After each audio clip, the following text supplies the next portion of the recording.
ఆశ కోల్పోయిన వారికి యేసు సందేశం. దేవుడు చెబుతున్నాడు, నా బిడ్డ, నీవు ఇప్పుడు చాలా అలసిపోయి ఉండవచ్చు. ప్రార్థనలు చేసినా జవాబు రాకపోవచ్చు. మనుషులు నిన్ను అర్థం చేసుకోకపోవచ్చు. నీ కన్నీళ్లు ఎవరికీ కనిపించకపోవచ్చు. కానీ నేను చూస్తున్నాను. నీ హృదయంలోని ప్రతి బాధ నాకు తెలుసు.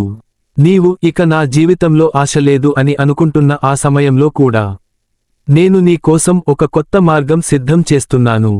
నీ జీవితంలో వచ్చిన ప్రతి తుఫాను నిన్ను నాశనం చేయడానికి కాదు, నిన్ను బలపరచడానికి వచ్చింది. ఈరోజు నీవు ఒంటరిగా ఉన్నట్టు అనిపించవచ్చు. కానీ గుర్తుంచుకో, ప్రపంచం మొత్తం నిన్ను విడిచిపెట్టినా యేసు నిన్ను ఎప్పటికీ విడిచిపెట్టడు. నీ కన్నీళ్లు వృధా కావు.